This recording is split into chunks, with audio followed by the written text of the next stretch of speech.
Você alguma vez já reparou na diferença que é você trabalhar de home office da sua casa e você trabalhar no escritório? Que às vezes na sua casa você consegue produzir muito menos do que você produz num escritório ou numa cafeteria ou em outro ambiente? Será que é só a mesa que muda, é só a cadeira? O que de fato tem de diferença no meu ambiente? Bem, hoje eu quero contar para vocês uma coisa que eu tenho certeza que poucas pessoas já te falaram, ou que dificilmente você já ouviu falar sobre esse conceito, que se chama psicologia do ambiente. E eu vou comentar 3 pontos super importantes aqui sobre ela e você vai entender que parece detalhe, mas faz total diferença.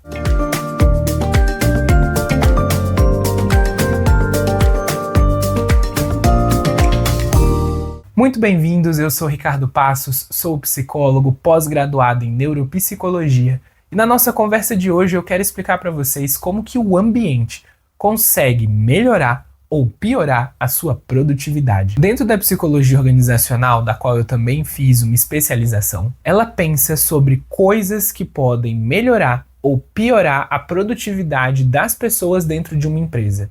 E existe um conceito chamado ergonomia. Ergonomia é basicamente o conforto que você tem dentro de um lugar.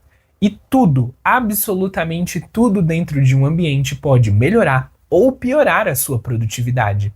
Desde a iluminação, da cadeira, da altura da mesa, da altura do computador, do barulho ambiente que você está. Olha só, o nosso cérebro tem uma capacidade X de prestar atenção e de memória de algumas coisas. E o seu cérebro está o tempo todo rodando informações do ambiente, das pessoas, do barulho, e principalmente do seu conforto.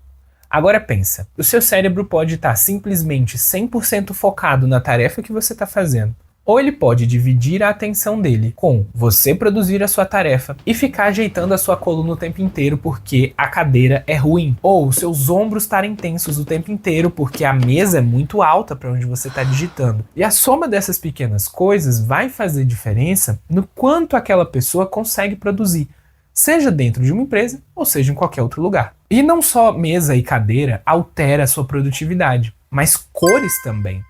Já reparou que bibliotecas têm uns tons mais calmos, tipo um azul, um marrom, mais puxado para madeira? Por que isso acontece? Porque essas cores são calmas para a nossa retina. Elas não agitam tanto o nosso sistema nervoso. Se você trabalhasse num local onde todas as paredes são vermelhas, você ia se cansar, a sua vista ia ficar cansada de processar tanta informação daquela cor.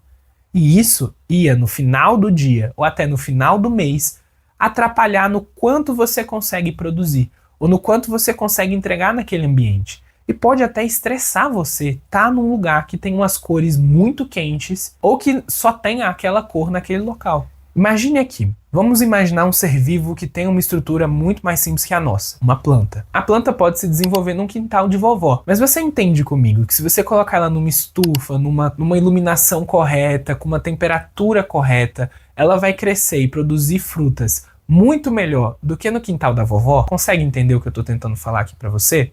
Que obviamente, você vai conseguir fazer seu trabalho em qualquer lugar. Mas vai ter lugares onde você vai se sentir mais confortável e produzir melhor, e vai ter lugares que você vai estar desconfortável e produzir pior. Então, aqui eu estou falando sobre a lapidação. Lógico, tem muitas outras coisas que são muito mais importantes do que você pensar no ambiente. Mas se você já corrigiu muitas delas, se a sua internet é boa, se o computador é bom, você já criou uma rotina de produtividade, pensar no ambiente vai potencializar os resultados que você já tem. Então por que não pensar nisso? As empresas pensam nisso, contratam psicólogos organizacionais para pensar não só em como você pode criar uma empresa que tem um ambiente bom para se trabalhar, mas que também a cadeira, a mesa e as cores sejam pensadas para que você produza melhor. Então a ideia é você pensar em todos os fatores que podem aumentar ou piorar a sua produtividade, inclusive até a luz. Se você tiver uma luz muito amarelada no local onde você vai trabalhar, isso pode te gerar mais sono, porque o nosso cérebro entende que a cor amarela, tipo a cor do pôr do sol, é o horário próximo ao horário da gente dormir. Por isso, hospitais, a luz é a mais branca possível, porque essa luz branca acaba criando um sistema de alerta no nosso cérebro que deixa a gente mais atento fazendo as coisas e com menos sono. Então o ideal é que em ambientes onde você vai trabalhar, a luz esteja mais branca, e em ambientes onde você vai descansar, a luz esteja mais amarelada. Que possa ter paredes coloridas, mas nem todas, que não seja muito exagerado. Algumas outras coisas que você tem que pensar também. A altura onde vai ficar o computador, a sua mão não pode ficar muito elevada em relação a isso, porque senão você termina o dia com dor. E aí você até conseguiria ficar 1 hora a mais trabalhando, só que a dor é tão grande que você está sentindo que você acaba saindo. Ou a posição onde fica o monitor em relação aos seus olhos, porque o ideal é que você fique com a cabeça reta, olhando para onde está o monitor, sem que você tenha que ficar muito para cima ou muito para baixo. Porque, de novo, você vai acabar ficando com o pescoço tenso. E isso vai fazer com que você pare de trabalhar, ou que você não aguente mais produzir. Não porque a sua mente está cansada, mas porque o seu corpo físico está sentindo dor. Um segundo ponto muito importante sobre a psicologia do ambiente não diz só sobre a mobília, né, sobre o conforto da cadeira, da mesa, a altura do computador ou do teclado que você está usando, mas é sobre o som.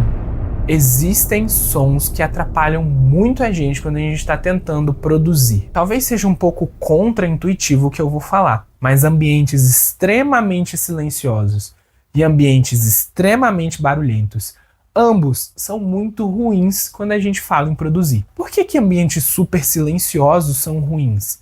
Parece ser muito contra-intuitivo isso. Só que, quando o ambiente tem muito silêncio, o nosso cérebro começa a entrar num modo de hipervigilância. Ele começa a rastrear todo e qualquer pequeno barulhinho que você escuta.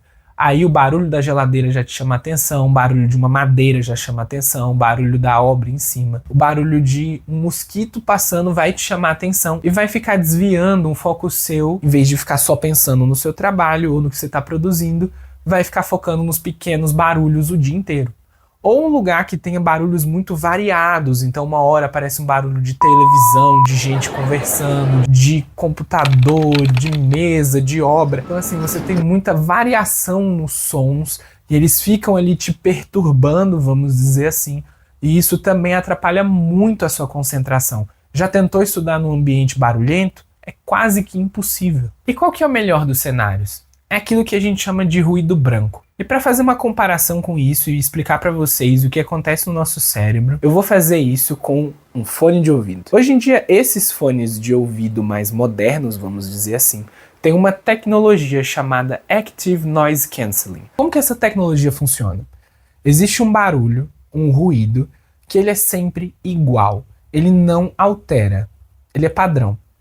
Como um barulho de avião, por exemplo. Uma turbina de avião vai ter sempre o mesmo barulho e ela vai ficar fazendo aquele barulho por muito tempo. O que esses fones de ouvidos fazem? Eles escutam o ambiente e lançam outra onda sonora, só que ao contrário. E essas duas ondas, uma puxando para a direita, a outra puxando para a esquerda, elas se anulam, porque as duas não saem do lugar. Entendeu essa parte? Simplifiquei muito. Se você é do ambiente da música ou da física, vai me perdoando por simplificar isso aqui. E o nosso cérebro funciona de um jeito bem parecido. Os barulhos que são constantes, que não tem variação, o nosso cérebro consegue cancelar eles de forma biológica. Então eles acabam não indo para nossa consciência. Então um barulho de uma geladeira, um barulho de um ventilador, um barulho que seja sempre constante, como de ar-condicionado, o nosso cérebro consegue cancelar. Ele consegue não ouvir aquilo, pelo menos não levar aquilo para sua atenção. E aí você consegue estar num ambiente que é basicamente um silêncio, só que não um silêncio absoluto para você não ficar em modo hipervigilância. Bem, esse ambiente pode ser a sua casa, pode ser um café, pode ser no seu trabalho. Desde que você tenha, a possibilidade de transitar entre esses ambientes, você pode escolher aquele que a sonoridade te permita trabalhar de uma maneira melhor. Agora vamos ser realistas, vamos trazer isso para a vida real? Aqui eu tô te dando um ambiente ideal de trabalho, um ambiente mágico, onde todas essas regras conseguissem ser aplicadas. Só que nem sempre, e na grande maioria das vezes, isso não acontece. E a gente trabalha com ideal e vida real. A vida só acontece na vida real. Nada acontece fora disso aqui. Então se você se paralisar e pensar assim, se eu não consigo fazer tudo, então não vou fazer nada, não vou mexer na luz, nem na cadeira, nem nada, porque eu não consigo ter tudo isso que ele falou, não consigo mexer na luz, no barulho, não consigo mandar meus vizinhos calarem a boca, ou eu não consigo trabalhar em outro lugar porque a minha empresa não permite fazer home office. Ok? Não vamos trabalhar com aquilo que você não consegue fazer. Vamos pisar os dois pés no chão e pensar, o que dessas coisas que eu te trouxe aqui você consegue aplicar hoje? Por exemplo, você trabalha de home office. Será que dá para você trocar a cadeira onde você está sentando? Não precisa nem comprar uma cadeira nova, mas será que uma cadeira outra da sua casa não é mais confortável para você? Será que a posição aonde está o seu monitor, será que se você não consegue colocar uma caixa de papelão em cima para deixar ele mais alto e trazer um nível de conforto maior para o seu pescoço? Será que você não consegue elevar ou diminuir a altura do seu teclado? Será que você não consegue trocar o mouse do seu computador para deixar ele melhor para sua mão ou para a forma que se encaixa de uma forma mais confortável? Então são pequenas coisas que você pode alterar, que você consegue alterar, que podem fazer uma grande diferença na sua produtividade. A soma das pequenas coisas faz uma grande diferença. Vocês já viram chefes de cozinha profissionais cozinhando? Eles fazem um processo que se chama mise en place, que é uma palavra do francês que significa colocar em ordem. Antes deles começarem a produzir, ou seja, fazer as comidas, eles cortam as cebolas, deixam os temperos prontos, aquecem os fogos. Eles fazem tudo o que eles precisam fazer antes deles começarem a fazer. Então talvez antes de você começar a produzir, a gente possa aprender algo com os chefes de cozinha. Talvez você organizar a sua mesa e não tá tudo espalhado de qualquer jeito, os documentos que você precisa estarem todos de qualquer jeito, a sua mesa tá uma desordem. Às vezes só o fato de você organizar a mesa, organiza a sua cabeça. Às vezes só o fato de você melhorar a altura já consegue diminuir aquela dor chata no pescoço. São essas pequenas mudanças e ajustes no ambiente que podem trazer muita diferença na sua produtividade. Dizem que o ambiente é o reflexo da nossa mente, mas ao mesmo tempo, o ambiente molda a sua cabeça. Então pense no seu ambiente com mais cuidado, com mais carinho, para que a sua cabeça se organize melhor e até o seu corpo sinta menos dor. Assim você vai elevar muito mais a sua produtividade sem necessariamente ter que gastar mais, sem ter que comprar um novo curso, sem ter que buscar novos conhecimentos. Apenas um detalhe, mas um detalhe que faz muita diferença. Bem, se essa conversa fez sentido para você, não esquece de deixar o like, de compartilhar esse vídeo com aquele seu amigo que precisa organizar a mesa dele e já deixa aqui nos comentários qual que é o maior vilão do seu trabalho. É o carro do ovo? É o carro da pamonha? São os familiares conversando, a televisão? Aquele colega de trabalho que não para de fofocar do seu lado? Foi um prazer em ter essa conversa com vocês e eu encontro vocês no nosso próximo vídeo. Tchau, tchau!